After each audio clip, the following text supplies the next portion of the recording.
I'm going to guess that most of us are commonly acquainted with ethics as rules for action guidance. If you've taken an introductory course in ethics, you're likely familiar with the moral philosophy of figures like Immanuel Kant, John Stuart Mill, or Aristotle. There are complex differences between all of these thinkers, but a common through line between all of them is a concern for conceiving of a way of guiding the actions of persons. Indeed, despite the sophistication that these philosophers contribute to the question of ethics, their thoughts nonetheless follow our basic intuitions about ethics as pursuing right action. However, in my research, I seek to oppose these basic intuitions.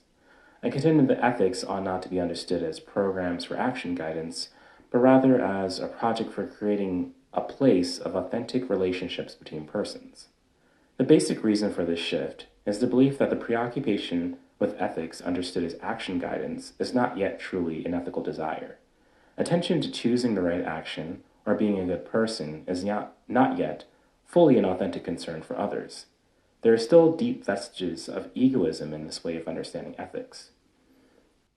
To understand ethics as a simple practical concern for choosing the right action to avoid conflict with others or learning the rules of living life successfully are moral attitudes obviously bereft of any authentic concern for other people themselves.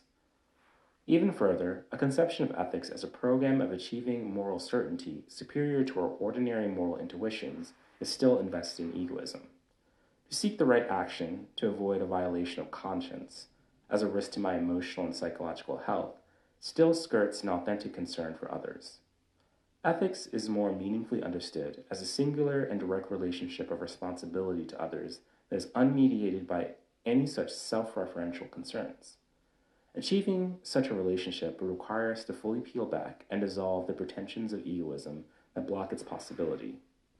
When we discuss ethics in the classroom or in the boardroom, we are inclined to treat it as an objective problem.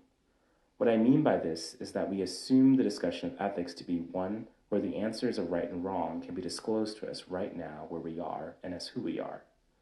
But to be ethical, we must be open to consider that ethics requires us to transform who we are and transform the world that we are in before acting rightly is a problem that we can approach. Much of our commonplace thinking about ethics is concerned with the task of becoming a good person, and by extension, choosing right action. But my dissertation contends that the whole preoccupation with morally evaluating persons and correcting the character and actions of persons is not fully ethical and is invested in egoism.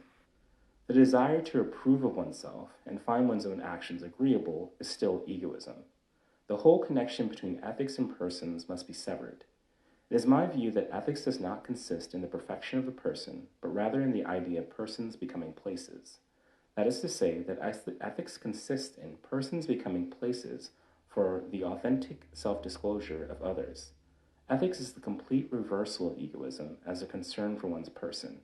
It is a responsiveness to others, unobstructed by self-reference, that mediates every personal relationship.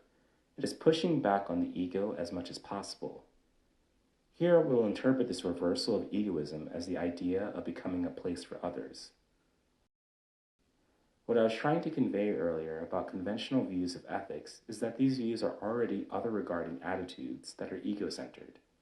My ego-centered attitude towards others creates an inhospitable environment towards them, the same way the obstinance of the physical environment would. Ethics is a mode of welcoming others as opposed to alienating them. It is the reversal of egocentric ways of being that preclude authentic human relationships. I understand ethics as the transformation of egocentric persons into places that welcome others. I am concerned with understanding place as a non-egocentric mode of life that is cultivated through practice. My research looks to describing models of this practice. This concludes my presentation, and I'd like to thank you for your time.